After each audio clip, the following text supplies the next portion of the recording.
everyone. It's great to see you here for So What Were You Wearing? I'm Heidi Townsend, and I'm your host today. And our special guest today, who's a documentary filmmaker, is Mel Halbach. He's with us here today. I'm zooming in from Santa Barbara. And Mel, where are you zooming in from? The Sea Ranch, about 2 hours on the coast from San Francisco. Fantastic. God, I've heard it's gorgeous up there. I haven't been, but would love to go. Yeah, here it's kind of overcast. We're getting ready for rain. And as most people know that are watching this show, is that, for me, falling in love and staying in love has always been somewhat of a challenge, right?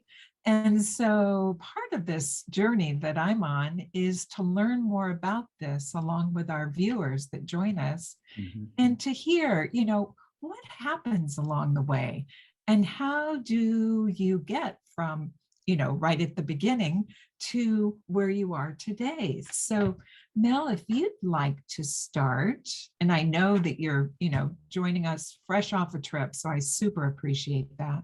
But if you would like to start and maybe just lay the groundwork and the context of where you were in your life as the story for today started to unfold. I was just finishing graduate school at the University of Utah. And I was a late bloomer. So I was in my mid-30s. When I started this journey of going to do work on a documentary of mine in Vietnam. And yeah, I watched some promos on that. Oh my goodness, that is so provocative. And I was probably set out really to explore, and within the context of and there's really a story of two relationships because they kind of like dovetail into one another. Sure. We'd love to hear both. Yes. Well, you can't have one without the other almost. And within the context of how I met, and my wife's name who I met here was Fung. And I was doing a documentary on Vietnamese women who were both prisoners and soldiers of war. Oh, wow. And I came upon that subject on my first trip to Vietnam in 91, where I met a Vietnamese veteran who had traveled the whole length of the country during the war. As he described it, his brother was killed and many others, obviously. But he had packed Hemingway and a guitar. And so he was a very insightful man. And I asked him, so what, if there was a story to be done in Vietnam, what would he have done? And he said, there needs to be a story on Vietnamese women. Wow. During the war. That's amazing. Just that if we can stay with him right now, Sure. And that you meet this man who has a book of Hemingway in his duffel bag, in his suitcase, whatever duffel he's bag. Traveling with, and his guitar. I mean, how unusual, how profound, one would never expect that in a million years, right? It really struck me to think that, the people trying to kill him were less educated of American history than he also had Mark Twain. Right on. That's great. Wow. So he really had this idea of right, because I came in with a different idea, and I was in Vietnam with a group of physicians, educators. We were like one of the first groups to come into Vietnam after the war. Of those educators who were history professors, none of them have ever read anything about Vietnamese women during the war. It just wasn't out there. Sure.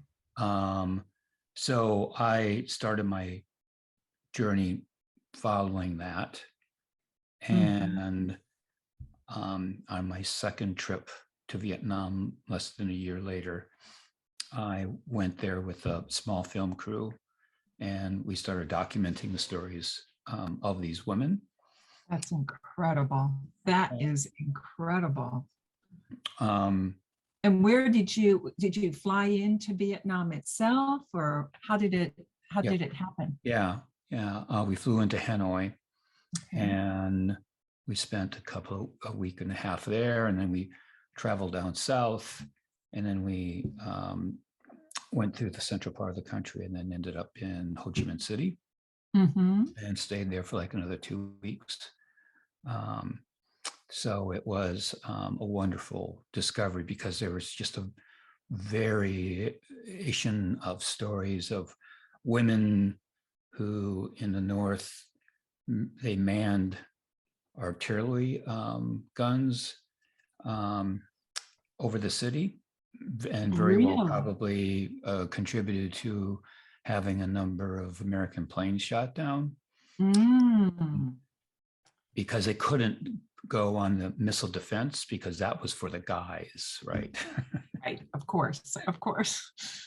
So anything from women who had artillery to those who actually fought as guerrilla fighters, to those who were mothers who orchestrated not only demonstrations, but kind of like against the government, but they really formed a community to go against what America wanted. To women who were prisoners on a prison island off the coast of Vietnam, and they were sisters who happened to have they put a bomb at the CIA headquarters, and they were caught. So then they were shackled and taken to the prison island, eventually to Condau, where they were in there with about 500 other women and several thousand other prisoners. So I kind of followed the story of these two women who are sisters, and documented them. And on that second trip in 92 with my crew, when I was finished filming for that segment, our last day was my translator, Vietnamese translator. She took me to this restaurant. It was a Film Institute restaurant. Interesting. And Institute from Vietnam then? Yeah. Isn't that fascinating? Oh, wow. And she invited me there with our film crew, and we arrived, and there were like, I think 3 other women there that she invited to the table. I think her intention the whole time was to set me up with someone. Of course. It's part of the journey, right? Yeah. Wouldn't that be ideal, to have that be the outcome? And it's so curious too, did she introduce you to all of the women that you interviewed, or how did you get in touch with them? Yeah, that was part of it, because she was at that time, I mean, we were like, there were Russians in the country. Americans just weren't present. There were French and European, but we were an anomaly. And so not only was she our interpreter, she was secret police, and she was for you, secret police for you and your group, or just secret police as a spy, making sure we complied with what they wanted us to do. And I can't remember the name of the institute she represented, but she also, her institute are the ones that brought in Jane Fonda during the Vietnam War. Oh my goodness. I think it was Ministry of Culture. Okay. Which were also police. So the Ministry of Culture brought you in, and then when you were there, they introduced you to the people that they kind of indicated would be appropriate to interview and things like that, because that takes access. I mean, you can't just get in there and do that, with the snap of a finger. No. I can't even imagine. No. Yeah. So that's a story in itself. Yes, I won't go there. Thank you. But nonetheless, exciting, exhilarating, draining, exhausting, all of that. So we arrived at the restaurant the day before we were leaving back to the United States. And as soon as I get there, I noticed this striking woman at the table right at the front entryway. And she just did not look like the typical Vietnamese that I had seen. She was vivacious, colorful. You knew that everyone in the restaurant kind of like had driven their attention towards her. And we sat down. My interpreter introduced me to the woman that she wanted me to meet. And we engaged, we talked, we had lunch. The shirt I was wearing was, as all of our crew, we had a t-shirt with the Vietnamese and the American flag on it. And all it said was "for reconciliation," because we still did not have relations with Vietnam at that time. We sure were brave. That's all I can say. Yeah, to be there. Well, it was fun and safe in a way. So we're talking. So this girl that caught your attention then was not at the table. Is that right? Not at our table. No. Okay, got it. No, she was across the other end of across the way with other people or whatever. Right. Okay. So the waiter comes over, hands me a note that says, "Could you please explain t-shirt to me?" And I said, who's the note from? And he pointed, or all went through the interpreter because my waiter doesn't speak English, right? Right. And then he points, and it happens to be the woman who I see. It was her that sent it, and she was the manager of the restaurant. Why everybody would be looking at her in a way. Right. Yeah. Right. So I asked my camera person to pick up the camera, follow me to the table. We're going to interview her. I love it. How interesting. Okay. So how did your guide feel about that? Was she? Oh, she didn't really have an issue. I didn't think she did until later, but so it was quite a short conversation. Her English, she was just learning English, where for years she was learning Russian because it were the Russians that were in the country. I think she probably knew some French too. And it was a very conversation of curiosity. And we left it where I asked if she wanted to have dinner that night. Nice move. What did she say? She was absolutely there. Oh my goodness, that's great. She's probably ecstatic. Yeah.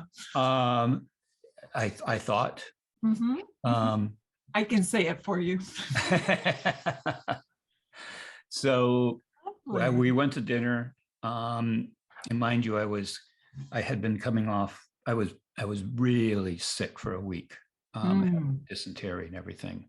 So by evening, I was like completely drained. And generally, if I'm in that state, I have to cancel things. But I'm going, this is going to go somewhere I don't really know, and I wanted to pursue it. So dinner was short, relatively. We had a nice conversation. We traded fact. I'm trying to think, was there emails then? I know we traded faxes, and we traded our mailing addresses. I don't even think there was email yet. And I left the following morning, and maybe 2 to 3 weeks later, I get a letter from her stating that she liked our conversation and would like to continue a dialogue.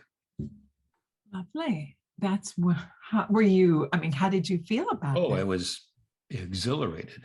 Mhm. Um, Because there was something about her. Is that right? right, Just back to your, you mentioned there was kind of a spark, there was kind of an animation to her that seemed unusual, right? As compared to all of the other women that you had been meeting. right. She was cultured. Mm-hmm. She just knew the environment Mm-hmm. of which she lived in. And not only knowing the environment of which she lived in, Yeah. she was a force in that environment. Not Mm. that I really knew anything about that at that time. But, mhm. But you Uh, had a sense of it, it sounds yeah, like. You just yeah, had just the way the dynamics were working in the restaurant itself. I right, would, right. interesting. So she writes you the letter Yeah. and then, And in the letter, I wrote back to her, yeah. and she wrote back to me. And she asked, she said, really hard for me to describe what I'm feeling in English. I don't have the words. So then I wrote back to her saying, well, um, just do it in Vietnamese, and I'll take the letter to the restaurant, and I'll have the women there who I know read the letter to me. Right. And he How writes did that back. go? Uh-huh. What did she say? She writes back, Yeah. and I take it to the restaurant, and the women there who they're reading the letter, and Now, are you, when this letter is going back and forth, sorry to interrupt you, sure. are you in the United States? Yes, Okay. But, and the restaurant that you go in to Salt Lake City, in Salt Lake City, got it, just right, as compared to the one in Vietnam. Thank right. you. Okay. And at that time, it was the only Vietnamese restaurant in Salt Lake City. Got it. Okay.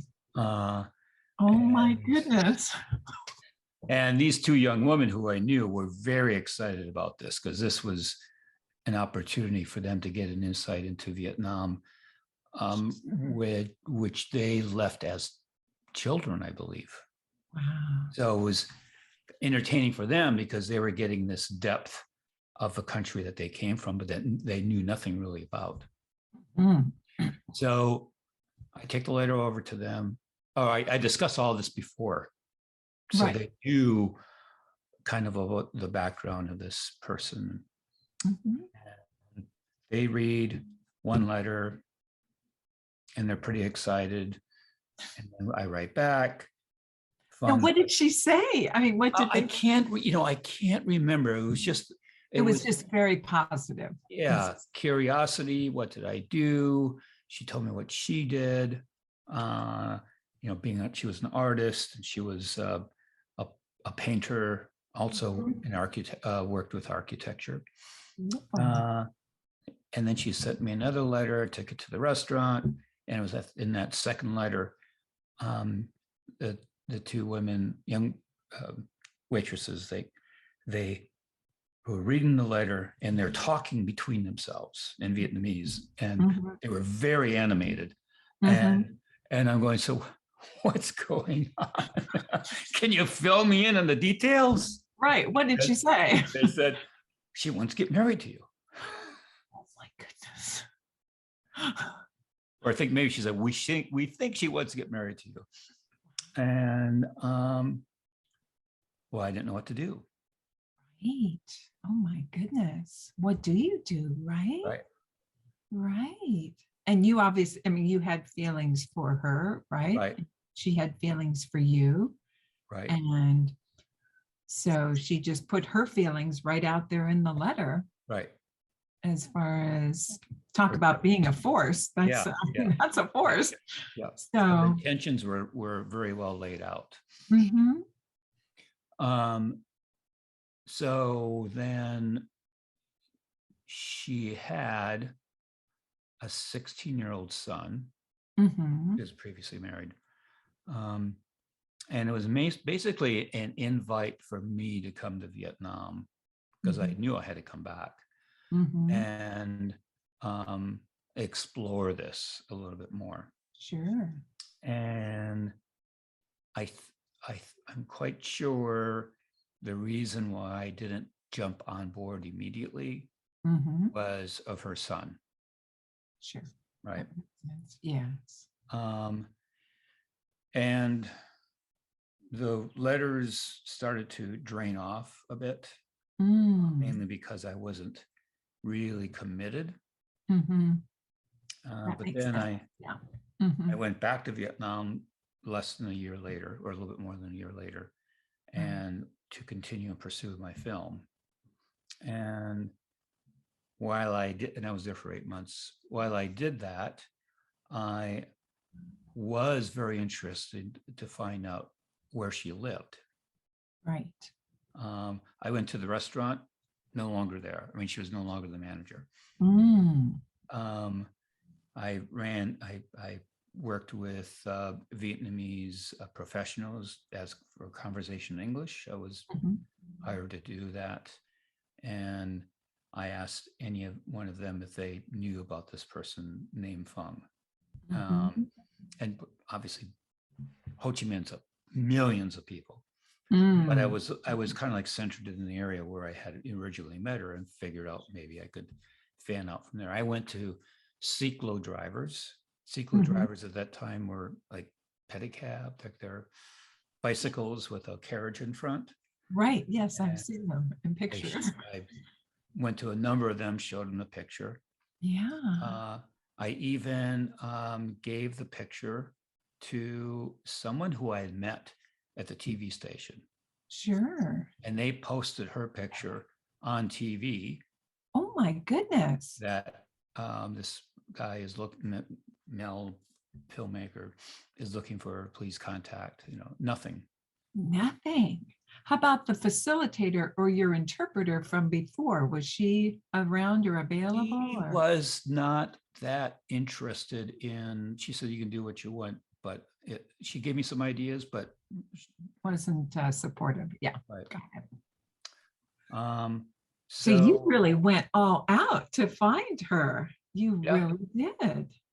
And so you two had stopped. Did it kind of tapered off, as you said, as far as the communications and whatever she had given you to communicate no longer worked. Here you are in Vietnam again for 8 months looking for her. Right. Trying to find her, trying to locate her with no success. Nothing. I think I even wrote her there when she was there, and the address I had was returned to me. Yeah. So I ended. How were you feeling as you were doing all of this? What was your internal conversation that was going on with you? I was in my failing to find her. That struck up. That was empty. It felt a sense of emptiness. Yeah, understandably. Yeah, but it wasn't totally consuming me, because I was working on this documentary on the women.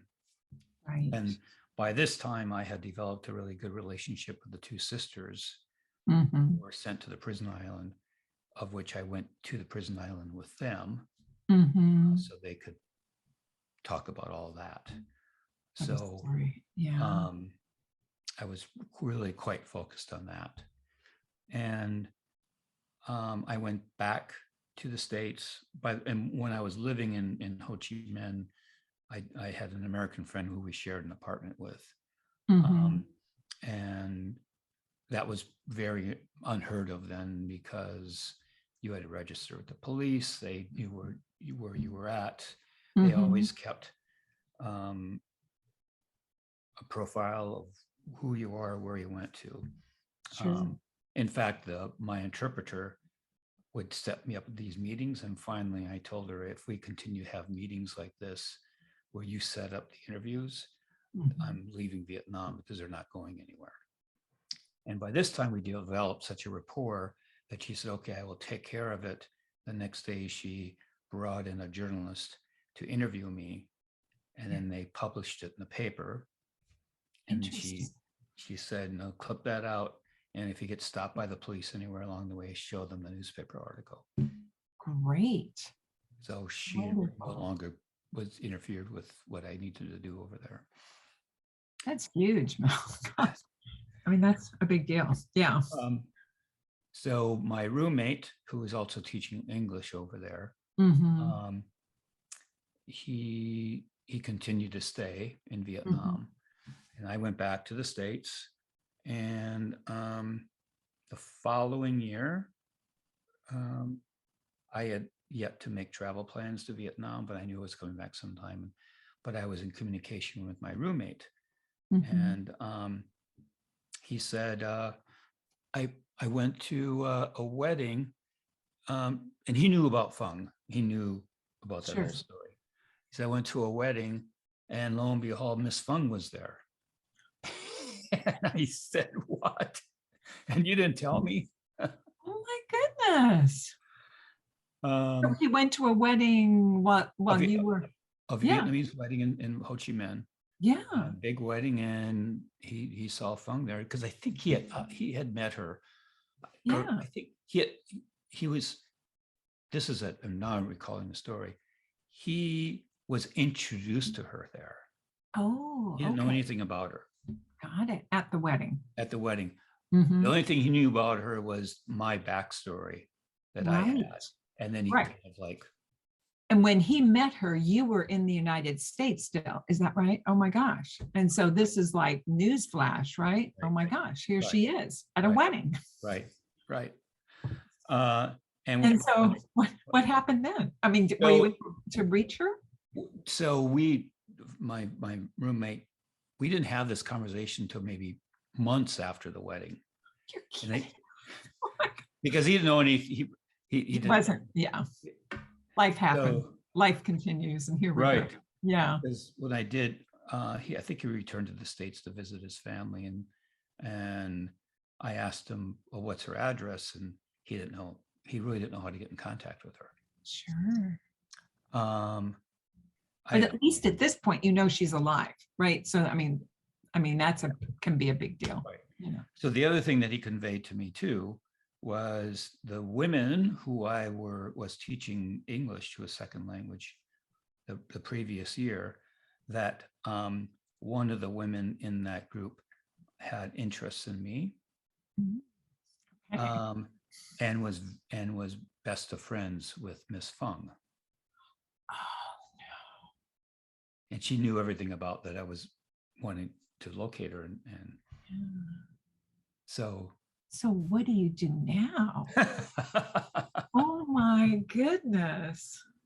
um, so I come back to Vietnam and to Hanoi to continue with the film. Mhm. And I recall it was the New Year's Eve, 1996, on the train, and I was really lonely at the time. Mhm. And I had convinced myself that I'll never meet anyone, I'll never get married, and I'm going to pursue this life by myself. Mhm.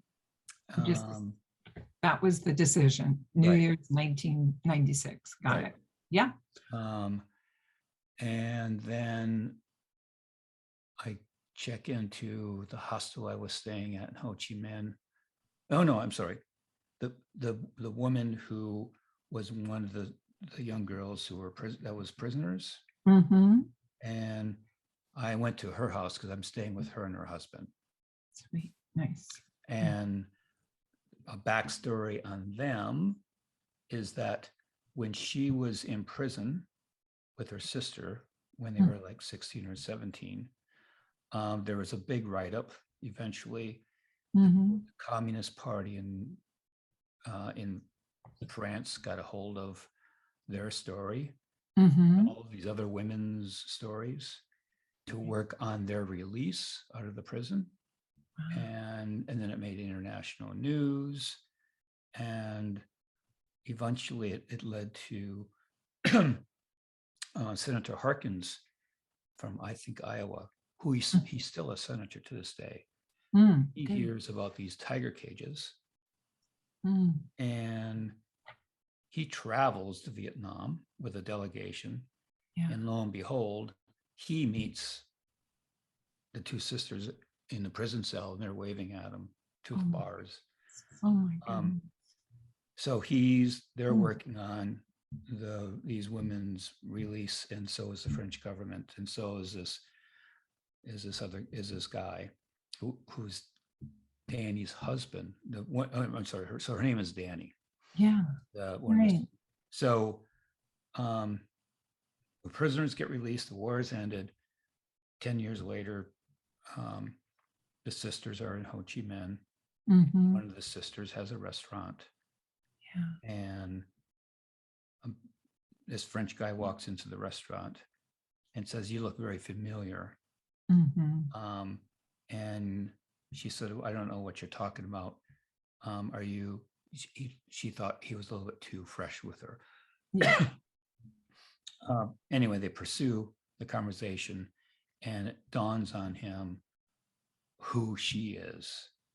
And he had pictures of the photos, and there she was. Oh my goodness. And here was this man that tried to obtain her release. She finds out about him. And within 3 days, he proposes to her. My goodness. Oh my goodness. Talk about a synchronicity. Right. Just walking into that restaurant. Right. And so they proceeded to get married. Uh-huh. They got married. So now I'm in their house. It was a New Year's Day. And they tell me this story on New Year's Day. And so I thought that was phenomenal. It's like, wow. How does that happen? Right. And so her nickname is Danny. So Danny said, "Have you ever met anyone here?" I said, "Well, in fact, I had met someone, it would have been 4 or 5 years ago. Yeah. And I've traveled back and forth and never been able to locate her again." And she said, "What is her name?" And I told her name, and she slapped the table and she says, which is Troy Oi. What Troy Oi is, "Oh God" in Vietnamese. Troy Oi. She in my office this afternoon. No way. And I said, that's what I said. Oh my goodness. So before you had spoken, or she was coming? Before. It was like right that day. It was that day. Oh my It was that, like just hours before I came to the house. No kidding. So, and I said, can't be, because Nguyen is a very common name like Smith in this country. She says, "I know exactly, it is her. I have her phone number. Call her now." No. So, oh my goodness, I am just floored. That is amazing. It's as amazing as their story, but here you are. And so what happened? I mean, did you call, or what did you? I did. I had a few beers to relax. Your heart must have been going, I can't believe this. And she knew for sure that she was the right person. And you trusted that. You trusted that she knew that this wouldn't be somebody else possibly, or that, Right. Oh my goodness. So I called and she answered the phone. I told her, "This is Mel Halbach, filmmaker who I met you 4 or 5 years ago. Do you remember me?" She says, "Of course I remember Mel Halbach." We talked a little, and she said, "You may make appointment with me tomorrow." So I made an appointment and we talked for hours. And then I made a. Where did you meet? Where did you? I don't recall. It's not important. No, just curious if it was a restaurant. Actually, no, I did meet. I went to her house, her apartment. Lovely. And it wasn't. It was It wasn't your typical Vietnamese apartment. Right. Kind of like apartments are kind of like duplexes, and they're big and a lot of space. And she had a beautiful courtyard, and This on is a miracle. I just have to say, from New Year's Eve to here it is 2 days after New Year's, you are in her apartment talking to her. right. And you had said, wait, a few moments ago that you had wanted to see where she lived. And Right. that's, yeah. So here you are. Well, it turns out that she lived a few blocks in the neighborhood that I was living for 8 months. And I went to get water Yeah. at the company on the other side of the wall of her house. That's how close she was to me the whole time. Did she know that you were looking for her at that time? Well, we discussed that. Yeah. And we also then discussed about the woman that had interest in me. Yeah. And All of that. Yeah. So all that What was an incredible story, Mel. This is really incredible. So then the second day we continued talking, and it was after that, it was in the evening of that second day that I proposed to her. Really? And how did you, did you just come out with it? Were you at dinner? Were you, where were you? I was in her house. Mm-hmm. And it all was kind of like it was like revealing to me that why I went to do a documentary on strong Vietnamese women who had force and who made a statement. And she too, finding out that she was only one of 13 children who survived, and she told me her journey, and I really was moved by the journey that she had in life. Mm-hmm. She was always outspoken. She was the only student, she said, in high school that wore hippie clothes. You can imagine hippie clothes in Hanoi during the war. Boy, that's a little risky, I would think. Yeah. Her father was killed during the Christmas bombings. So it was kind of like we partly met and engaged over the grief that war. Mm-hmm. So we cemented that bond with that part of the story. Yes. And then the other thing in the background was, well, Danny and Marcel, he proposed after 3 days. I think I'm going to be doing it in 2. And lo and behold, that's exactly what happened. Right. Yeah. So it was one amazing miracle to the next, because that's like in 72 hours, there you are. Right. It's like from that night where you're saying, this is a real soul lesson for anyone who's listening to your story, myself included, that there you are on the eve of New Year, in the train by yourself, basically saying you will, never marry. Right. To 72 hours later. Right. In the arms of the woman you love. Right. My goodness. That's even more miraculous than Danny and her husband, in a way. It was profound. Because you had been looking for her. You had a conscious choice of looking for her for 8 months, 8 long months. Right. Nothing. Going back to the United States. Right. 4, 5 years pass. And you're just like, no, it's just not going to happen. And then the doors swung open. Yeah, it was beyond remarkable. How did you feel? When this was, if you can share with us how you were feeling at that time, or how, what you're. I was on top of the world. Yeah. Mm-hmm. I didn't think any of that would be possible. And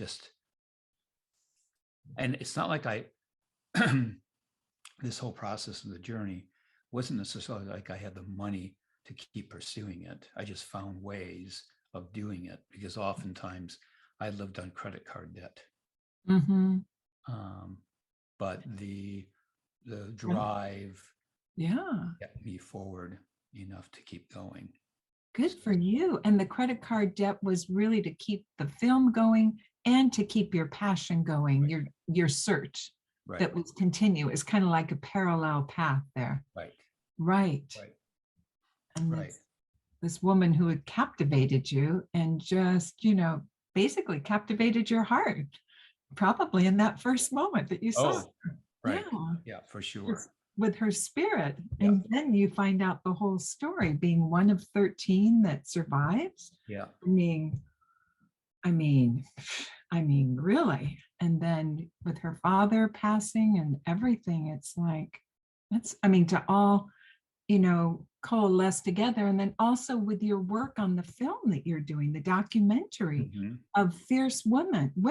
And here is this one fierce woman, this Right. one, Yeah. a Yeah. woman of force. Let's not call her fierce, a woman of force. Yeah. Yeah. When she walked into the room, you knew she walked into the room. Wow. So I had to get a fiance visa, Okay, got it. which was really unheard of. I've never heard of it. Yeah, so Yeah.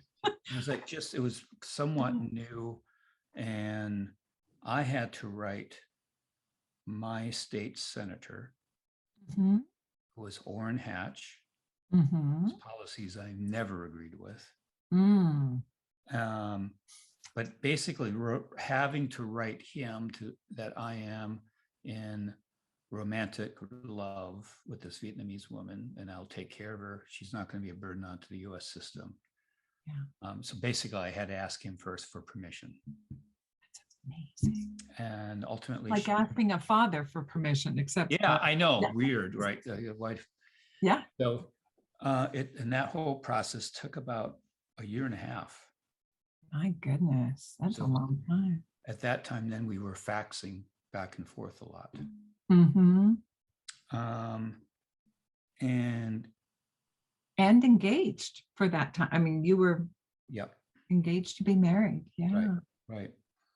So she came over, and so obviously that was approved. Orrin gave his signature of approval.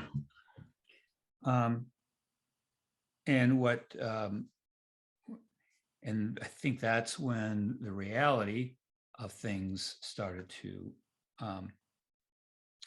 come at grips with, it came face to face. Sure. Right. Mm-hmm. Obviously, she's never been to the States. I was struggling a bit financially, although I had a full-time job at the University of Utah. Right. I lived in a house where I had 2 other roommates. Mm-hmm. That was unheard of in Vietnam. Really? Oh, okay. To share a house, to share a home? Right. Well, although sharing homes with family is one thing, but sharing homes with strangers, particularly another woman in the house, big deal. So there were conflicts, needless to say. It was somewhat of a struggle, and we had to get married within 3 months. And it was the 89th day. Friday, Saturday was a wedding. I'm sorry, Saturday. Sunday was a wedding. And we were having the wedding in our backyard. Yeah. I think we had 90 people ready to show up. So on the 89th day, she had her bags packed. No. And so. Why? I mean, it was just, was it falling out? Or? Things are falling out. There was some tension. Things just weren't working out. And I said, well, where are you going to go? Right.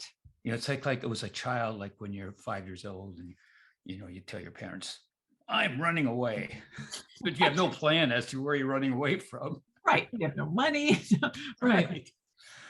So I said, well, let's do this. Let's go to our friend who she had befriended another woman who was, she was a numerologist. Great. Perfect. That'll help. Yeah. Seriously. Yeah. Seriously. I Yeah. said, let's go to see her, to see Val, and let's see what she says, and we'll follow what the path that she says. Hmm. And Did this idea just come into your mind? Just kind of. I was scrambling, like, what are we going to do? Right. A wedding. I just didn't know what to do. Right. And I was scrambling. I'm not, I couldn't see anyone else for spirituality because I wasn't of any denomination. Right. So And she, more importantly, she listened to her. that's fantastic. Right. Yes. To have the listening ear, Yeah, right. yeah. To see what's really going on. Right. Beautiful. So we showed up. The numbers were right for us to get married.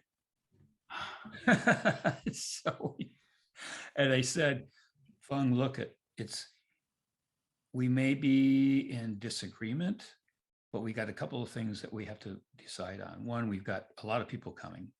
Mm-hmm. And two, if we say no, you have to leave the country. Right. And it's easier to do this now rather than not knowing. Right. And if things don't work out, we can always, follow that process. Right. So just jump in the water and see how it goes. And she listened. She was available to do this. And that's a pretty strong move to go from having your bags packed and almost out the door. Serious. I mean, truth be told, Sure. Because, and you've said that she has a lot of intention, let's call it that, but just, and so that you both were able to move the needle, to move it back to a place of being able to navigate towards that 90th day. Right. Mm-hmm. Mel and Val was there, and I mean, were her eyes as big as saucers, or I mean, how was Val doing all this? Yeah, everyone there. I mean, there were a lot of my filmmakers and faculty, and they all had followed my journey for 6-7 years, right? And to see that come to fruition, it was like a big glorious day. So the numbers were right. And so did you drive back? Did you go to dinner and celebrate, or what happened next? Then we got we left the party at my house and we went to a small little, like at that time, they didn't have Airbnbs then, it was bed and breakfast. Bed and breakfast. So you got married in your home, all the guests came, everything was beautiful, and everything went smoothly. Is that right? The wedding went great. I remember my friends, they made, it was like, I know we had something like 240 spring rolls. Oh. So it's this Vietnamese extravaganza. So that was, and then after that, we drove back to Wisconsin, where I'm from. Yeah. We visited family. We went to Chicago. She got to see part of that, part of the world. And then we had to keep on moving because it was just financially for me, it was getting tight. Sure. And then, and she really wanted a home. Okay. Yeah. And we were looking at that, but at the same time, while we were looking for a home, things started to unravel. And she was really missing Vietnam. She did not really care for Salt Lake City. Perhaps if we were in San Francisco or Los Angeles, it would be a different story. But and we went to counseling. And finally, the day came where, she left to go back. And then my plan was, I said, well, you go back and I'll come back Vietnam a month later. Sure. Mm-hmm. And so I get there like a month later, and Mm-hmm. things appear to be on the mend a bit. Mm-hmm. And there was a man there who Mm-hmm. was, his name was Mr. Chi. Mr. Chi was a professional choreographer Okay. who I had met with Fung Mm-hmm. when we were on, I think, on our first or second date Mm-hmm. years ago. Right. And why Mr. Chi enters into the stories, he said, you two should get married.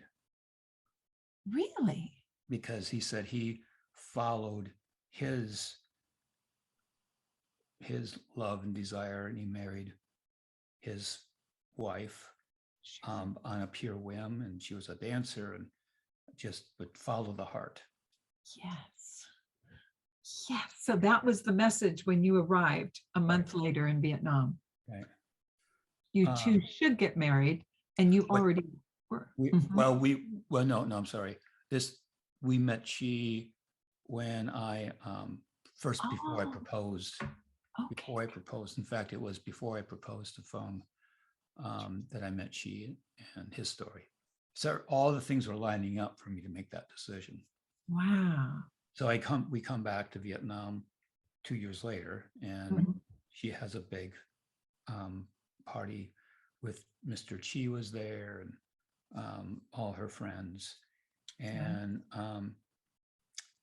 a week later, after the party, we get a call one night, and she is dead. No. Okay. What And happened? Or it was a massive heart attack. But and then once again, I was reintroduced to the whole process of death, because I saw the whole ritual. I was there. I mean, taking him out of the house, being with him at the house when he was dead, and ambulance ride, and the grieving process, and just feeling all of that. right. And then things started to unravel between Fung and I. And then I Mm. saw everything, literally people who introduced us, Mhm. the story, die. My goodness. Mr. Chi, Yeah. the Danny, the Vietnamese woman who was the prisoner, and her husband, Mm-hmm.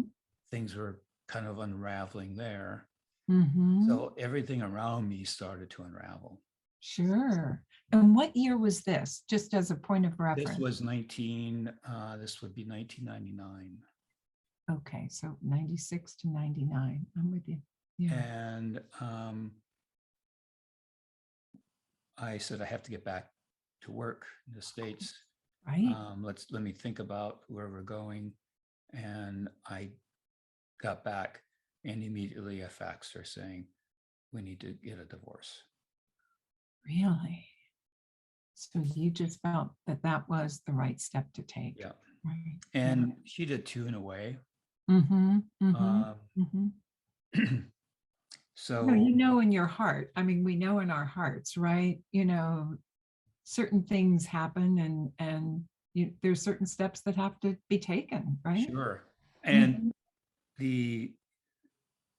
we also know in our heart, I believe, because when we had first re-met, and after we got engaged, Mhm. and I spent a full month in Vietnam in that process of relishing that engagement.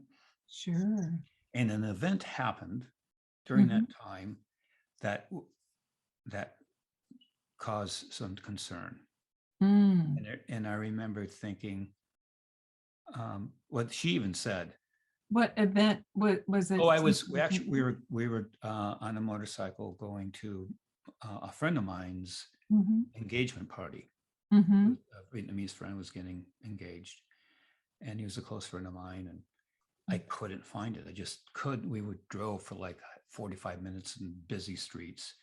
And then she taps me on the shoulder, pull over, and I stop. She says, let's not continue. I said, yeah, we have to. It's my best friend. He says, this not good idea, and not good idea, you not listen to me. And I'm going, bingo.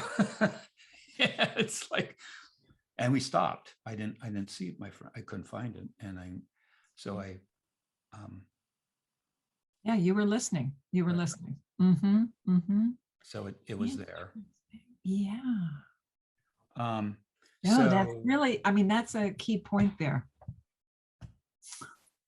Thank and you. there were a lot of other things that where your heart comes in and says Mhm. boom, boom, boom.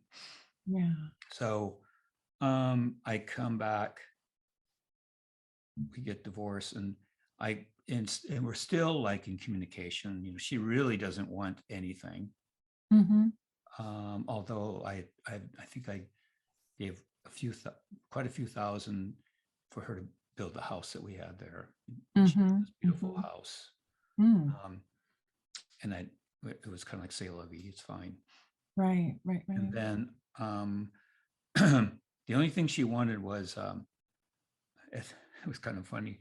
The only thing she wanted was the microwave. Oh, that is funny.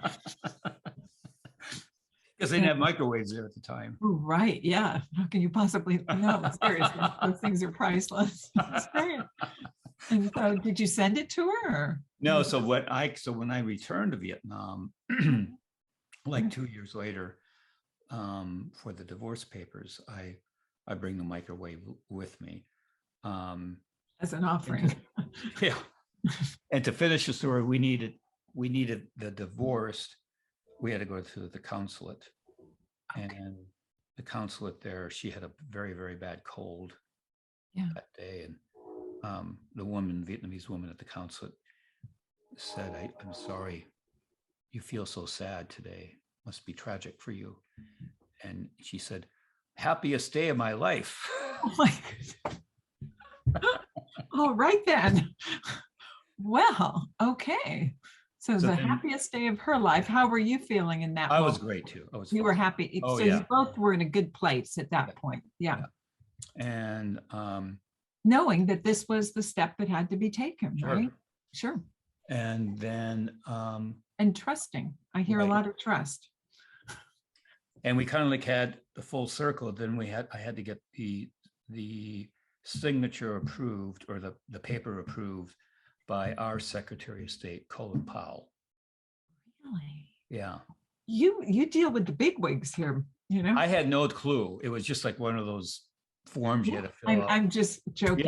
Yeah. It's like, I think they didn't want another Vietnam War to start.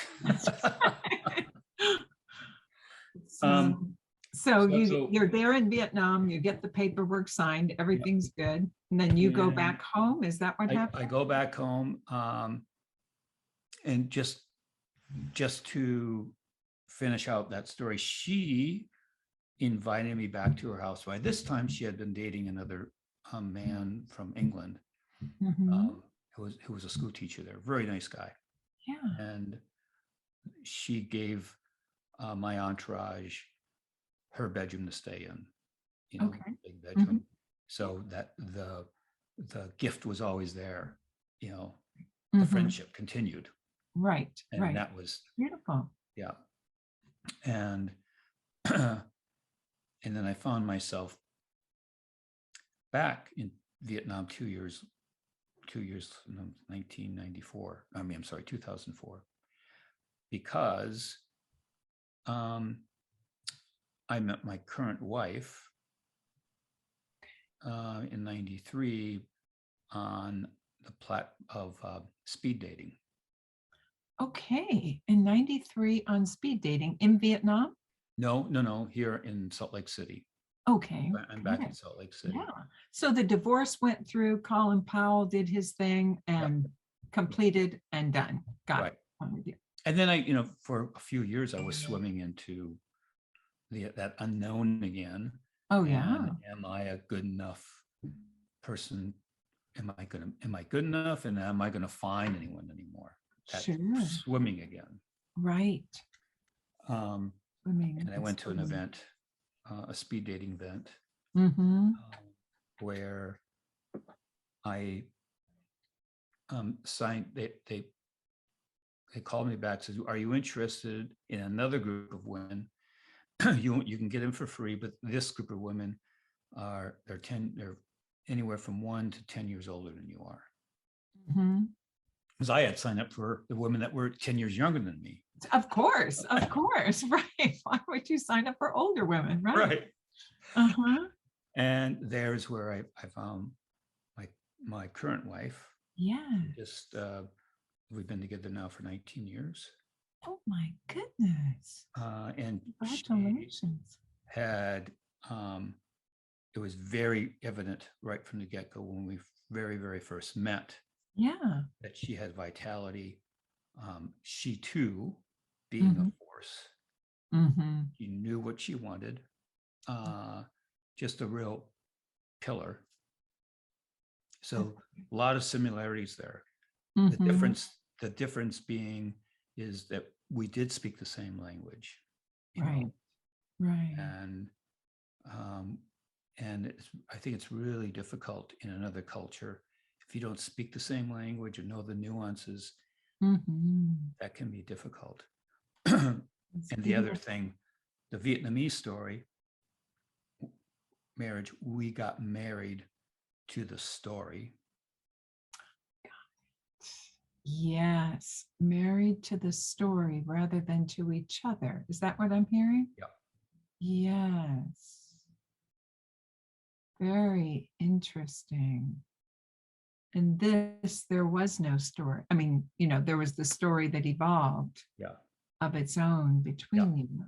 Yeah. That's a really interesting distinction, Sometimes that story does grow and you buy into it and I've done it for sure, Right. Yeah. And then you kind of but it's not. So how was this different then? How did it play out in a different way? Yeah, well, it certainly is still a dance. And how this one played out is we draw strength from our similarities. Yeah. We both really enjoy the outdoors. We like that sense of adventure that the outdoors brings us. Yeah. Whereas with Feng, the outdoors wasn't her thing. The arts and culture was. Yeah. But that wasn't, and that was really a key thing, is that sense of adventure outside. Absolutely. So what is your current wife's name is? Debbie. Right. And so here you are at this event and you see Debbie right there. And was it that feeling again of just knowing that? Well, I knew something was stirring inside, and what stirred inside, what invigorated me was a feeling of, it was more of a feeling of joy and lightness. Interesting. Joy and what that's what emanated from her. And I was beginning to feel that those are the people who I wanted to be with. Because her glass is always half full and mine is half empty. I mean, I do have half full days. Right. But I know that complements one another. Right. And I know with Feng, our glasses, did not complement one another. They were the same. Yeah, and that was the experience for that time, right? Going through all of that, which you were doing on so many different levels, right? With your film work, your depth, digging deep into the culture and part of all of that. Yeah. So it's kind of like that tapestry that we all create in our lives, right? With that beauty that was there, which it was. There was a beauty and a story, and that evolved into the place where you are with Debbie. Yeah. And then that next again wondering, and this again is for hope for people like myself and for those that are listening, to know that just because one story, concludes, that, sometimes you think that's it, just like you thought. It's like, oh my God, will there, will I meet somebody else? What will be the next story that happens? Right. And go ahead. Oh, I mean, I was saying that's absolutely correct. To keep the path open,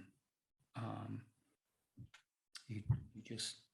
And you did. Yeah. And you got called that time, it's like you could have said no, I'm going to stick with the group that that I signed up for. Why are you suggesting a group that I didn't sign up for? Right. But you said yes, right?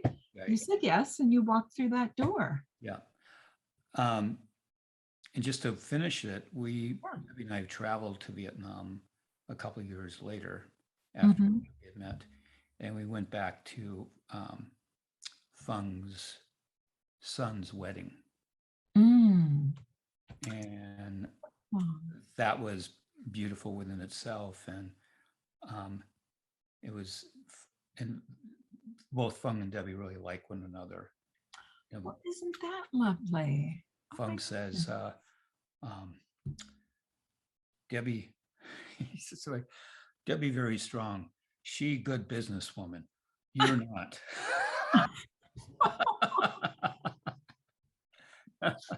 Well, there you go. Yeah. Isn't that something? How did that make you? I mean, when she said that, did it resonate or was it? Oh, for sure. Uh-huh. Yeah. Yeah. It was, I look at, really if I put all these kind of like stories together, it's kind of like a comic strip. Okay. How a comic strip. Okay. And what would be the name of the comic strip? You have a name for it? The story of Mel's life. I don't know. The spectacular journey, of Mel's life and the evolution and transformation, right? You got to get transformation in there. Okay. I'm sure that was happening along the way, right? I'm sure it was. Yeah. Yeah. With your interest in that. Yeah. And so then you and, just as far as, I mean, I have to ask, what were you wearing when you met Debbie, if you're okay with sharing? That's I know exactly. It was, ironically enough, it was a black silk, those Asian, they're like strings. It was made in Asia, and black silk, did you say? Yeah, black silk, and it looked very Asian, with its, there weren't buttons, but these other ties on it. And I remember one woman who I was moving from table to table to table. Sure. That evening that I met Deb, and one woman says, "Are you a maestro?" And you said, "Of course." Yeah, I should have, but if you look back at that whole 20 years, I guess you could say it's kind of an orchestrated piece. I just didn't know the notes. I just went kind of free form. So the notes came to you as you went along. Yeah, it was. That's what the name of the comic strip can be. It can be the Maestro. The Maestro. Yes. And that you've been playing that song. Right. What do you think? Does that? Or how about the Maestro shirt? The Maestro shirt, even better. Yeah. The Maestro's silk shirt. Well, but it started off on the t-shirt. Right. No, the Maestro's shirts. Maestro's shirts. Yeah.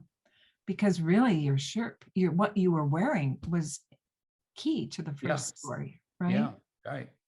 And who knows? Obviously from the second story, the second story, that there was noticing your shirt again. Right. And that brings up a good point. I don't remember what she was wearing when I re-met her, but I know what Debbie was wearing when I met her. And what was Debbie wearing? It was like a white and black dress or skirt but it was like alive, like a zebra. Mm. And so as you circled on that Zoom dating or whatever it's called, what's it called again? Speed dating. Speed dating. Speed dating. It's 2 minutes. Yeah, I just can imagine. But did you have to get up and leave her to go to somebody else? Yeah. But did you kind of know at the time that you met her? Is that how it works? So when we had during before you go to your tables that evening, Yeah. you go to the bar and get a glass of wine, and there were a couple of other women there at the bar. Mm-hmm. And before we started the event, I struck up a conversation with her. Interesting. And I said, she always reminds me that I said this, and I do remember it. I said, and then they ring the bell, like, get to your tables. And I said to her, you'll be seeing more of me. Interesting. And she thought, in a way, I was like,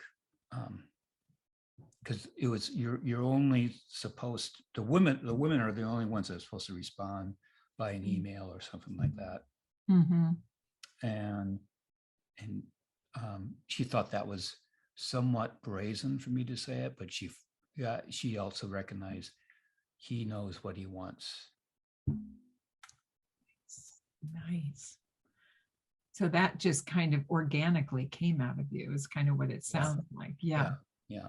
And that she remembered it maybe more than you did, but just as far as those things that we say, because I believe that the body always knows, our body always can feel things and pick things up sooner than our consciousness does, which, to the book Blink, right, by Malcolm Gladwell and all of that. But we know at some other level, what's going on, and it takes a while for that communication to kind of transmit to the overall.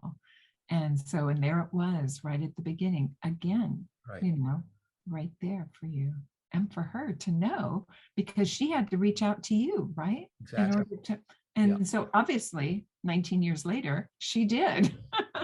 She did. And then did you have a courtship that was more, was it fast? Was it, so we didn't get married until last year. Even better, Mel. That's good for, well, see, I had to ask. Oh my goodness. Isn't that something? So it's just, it wasn't necessary, obviously. It wasn't necessary at the time. And I think the real main reason why we did get married was to our house and our whole community just was flattened by a fire. So we were you there at the time when the fire happened? No, we weren't, but we were back in Salt Lake. But the night of the fire, we got the emergency, and we were calling all of our neighbors, and one couple that hadn't heard about it yet, but it was all like ablaze like 3 hours later. Oh my God. Yeah, that was the Santa Rosa fire. Is that the up north, or? No, well, there have been 3 fires in Santa Rosa over the last 3 years. Oh my goodness. Was yours one of those then? Or? Ours was the one, it's called the Glass Fire. Okay. And it came. I am so sorry. Yeah, no, that must have just been just so traumatic to be in Salt Lake and to hear that and to be getting all of this information.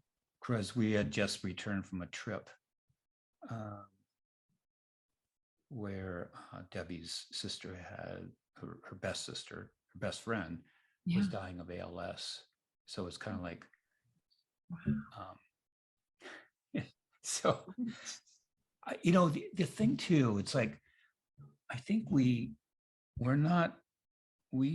Debbie's and our lifestyles, we're not locked down into one place where a meaning of something can get so interwoven Mm-hmm. And if that house perhaps was our only house with only all of our possessions and everything else, it'd be a lot more grieving. And trust me, we both grieved over that the place invited us into nature. But I believe there's something to be said for constant expansion, because with constant expansion, you're not necessarily attached all the Mm-hmm. time. Mm-hmm. The ability maybe to let go might be a little bit more freeing. Yes. Um, I love but, that idea. Yeah.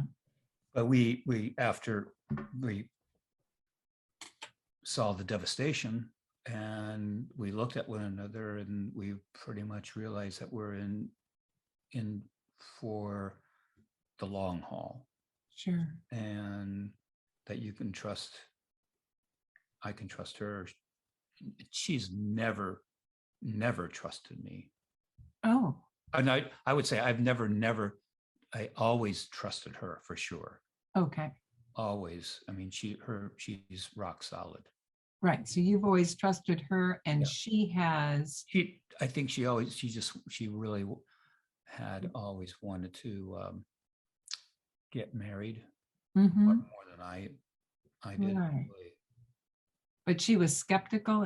Did you say, or did you mean to say that she trusted you rather than she didn't trust you? She trusted me. She trusted you. Yeah. Okay. And I think, but then the bond of getting married was, it felt more truer because we could visually see Right. what had happened, and we want to depend on one another when Right. other close tragedies happen. Right. And that you really, really want to be there for each other. Right. You know? Right. Yeah, that's so, yes. I've got a friend here in town who, I mean, she got married after 18 years of being together, she and her now husband, but they were together as well for 18 years, and I haven't, I'll talk to her at another time, but no, I mean, sometimes there isn't that precipitating, dimension of needing to take that step for whatever reason, right? Right. And so, and you were together, in this relationship.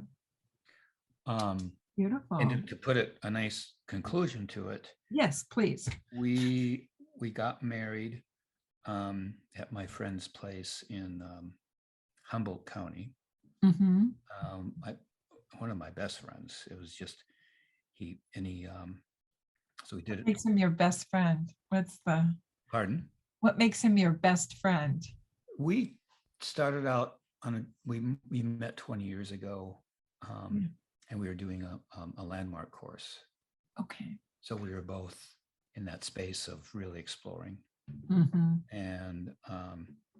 And he's always led a life of exploring. He's just a wonderful human being. Plus he's smart as hell.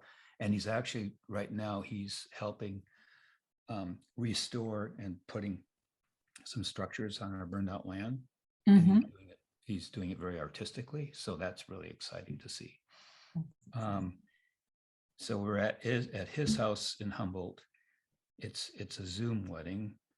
It's I think it was the first Zoom wedding licensed company out of Provo, Utah. Mormonville. Right. But the marriage had to be done, orchestrated by someone in Utah. As long as the person's in Utah, he can marry anyone. Mm-hmm. So I was my other best friend. Yeah. Orchestrated is where he did the Zoom. We were in California, and my wife's daughter, who was in Canada, she kind of like did the whole Zoom thing, and then she sang at the end. Oh, how gorgeous. I think we had like 50 or 60 people on the Zoom. That's something. But no one knew about it. Seriously. Oh my God, that's the best of all. Seriously, nobody knew. What did you invite them to? I always said we were going to do. We're going to talk a little bit about the home burning and let you know where we're at, you know. Oh my goodness. And only family members knew. Okay. And my friend knew, who married us. And I'll have to send you the photo. I would love that. He recreated this. He's a big. He's bigger. He's a bigger Beatles fan than the Beatles are. Oh my God. He builds things like anyway. So he made remember that picture of John Lennon and Yoko Ono in bed? Mm-hmm, mm-hmm. So he created that scene. He looks like John Lennon. His wife looks like Yoko Ono, and the way they made themselves up. Wow. And he married us from his bed. Oh my God. That's amazing. That's just amazing. Plus, everybody other than your family must have just been like, oh, they were just over the moon, right? Yeah. Oh my God. What a spectacular idea to do it as a surprise. I've got a video. Mel, that is so cool. Yeah. Okay, you've got to. I'll send you the video so you can take it. I would love that. I would just love it. Now that is just what a incredible way in this crazy pandemic world that we're living in to have some fun and to get married and to do it so that it's real. Yeah. And just that's a whole other thing that I haven't even thought of. Zoom weddings, you know, it's like, and so essential nowadays, right? For sure. And so, and you two were actually in Humboldt, up at Humboldt for it. Yeah. That's just, oh my God. It's just like spectacular, right? I go to the champagne, to the toast, to all of that. Right. Just think, grab whatever you've got. That cup of coffee will work just perfect. Well, that's the other twist to it, is that we're having a drink. We're doing it in Humboldt, which is the pot capital, like, of the world, right? And it's being sanctioned by this Mormon company. Yes. Oh wow! And you and Deb must have been so happy. Yeah. During it and it was afterwards. Fun. It was a lot of fun. Right. Wow, I'm just so moved by your, by everything you've shared with me. Is there anything else? I'm just wondering, is there anything else you want to share? Just even as you got married after not being married for 18 years. Some people would call that a long time, others would not. Mm-hmm. But is there, and this would be for like someone maybe who's been in a relationship for a long time, and what would you say to them, about that? I think what really helps, us is we have our own, we honor our own spaces. Mm-hmm. I need to continue doing work. And writing actually is one that how we have met.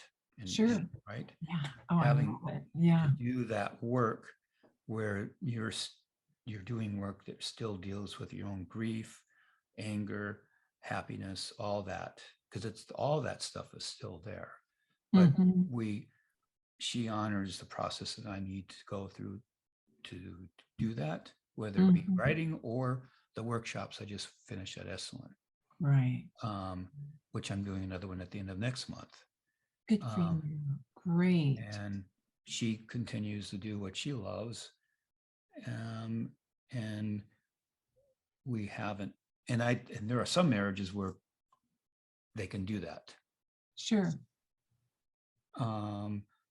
We recognize we don't do that as well, but if we can both separately do our own thing, still have fun and playfulness around another component of our relationship. Right. So really having your own separate identities is what I'm kind of hearing, right. And nurturing those and taking care of those and being together, but this happens on its own and is honored by both parties on its own, which is really a good learning lesson, for people that come together, and maybe they have different perspectives on that. So sometimes, and when love is true, or when love is what it is, that you can really navigate that by being creative and by being open Yeah.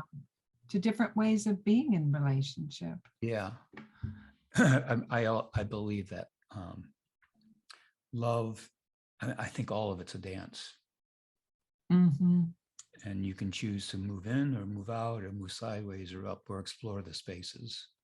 Yeah. In fact, after our call now, since I just got home and I haven't seen Deb for a week, Oh my goodness. we're close to the beach. Yeah. And I'm gonna do a dance there. Beautiful. Yes, I see. I hear what you're saying. What I'm hearing you and feeling is that dance honoring love. Is that, or what is, or a dance honoring being alive? Honoring life, yeah. Life, exploration, space. I came out of Esalen with a kind of a unique, and it has everything to do about me and how I believe I say I'm an experiment. I'm an experiment with an expiration date. What does that mean to you? I'm an experiment with an experiment. That I'm always looking at things, trying to move forward in a different, looking at something in a petri dish that just moves outward. Mm-hmm. And ultimately it expires. Mm-hmm. Right. And we don't know when that date is. Right. Right. And all I could ask for my partner, my wife, is to, and she honors my exploration. Mm-hmm. Mm-hmm. And at the same time, whenever I do expire, she's there for that too, or whoever's first, right? Right. Right. It's the great unknown that we live into, for sure. No, it's just it's really enriching to hear how the two of you have navigated this, these waters through a dance that you say, and your piece of it is the experiment with an expiration date. Right. And to keep that experiment and exploration alive. I'll add one other element. She doesn't dance. Okay.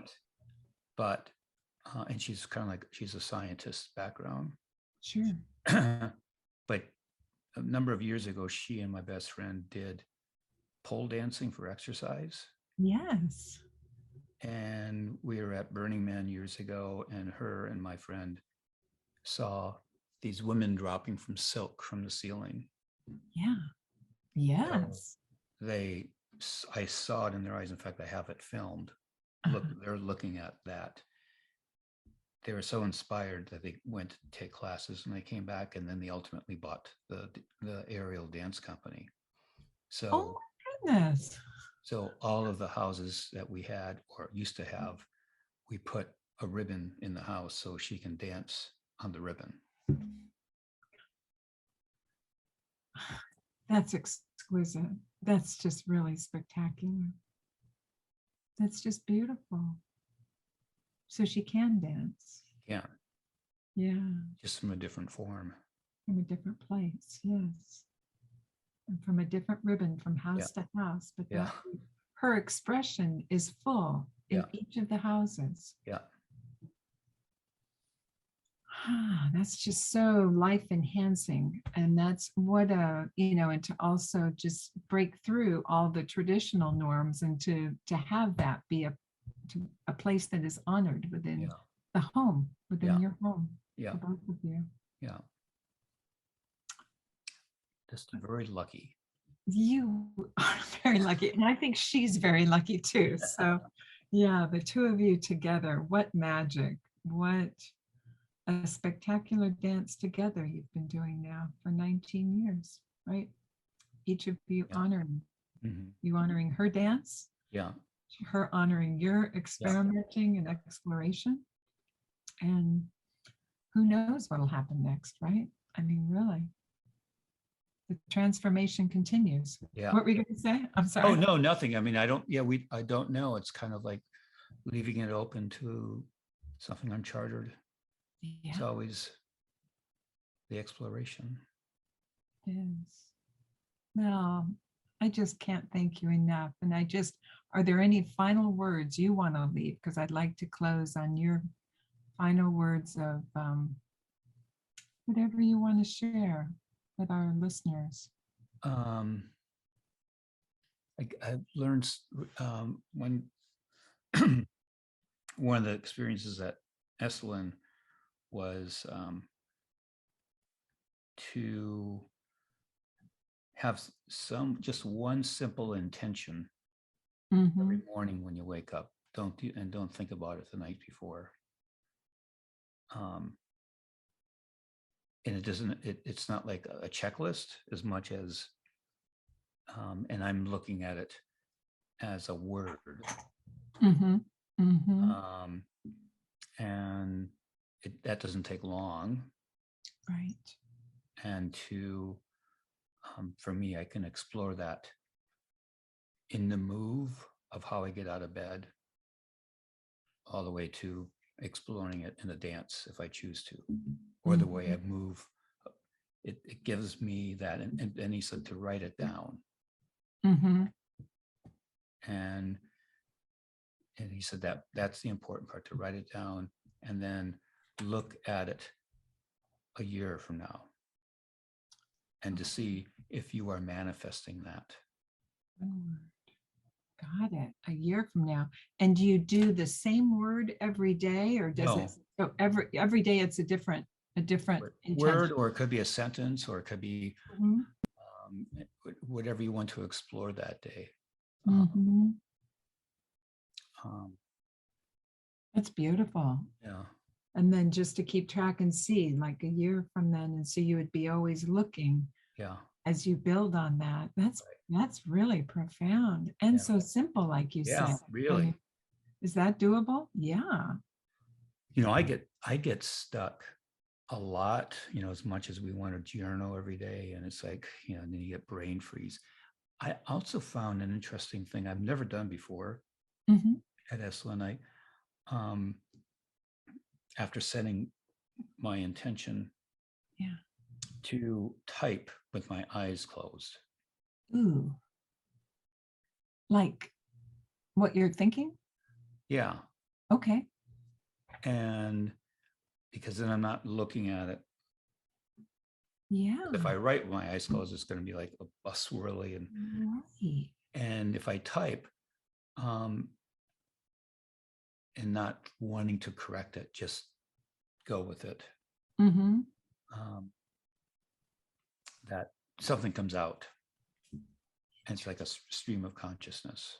Right. So this is beyond the intention sentence or word, but then after that, just to let the thoughts flow with your eyes closed and your fingers going.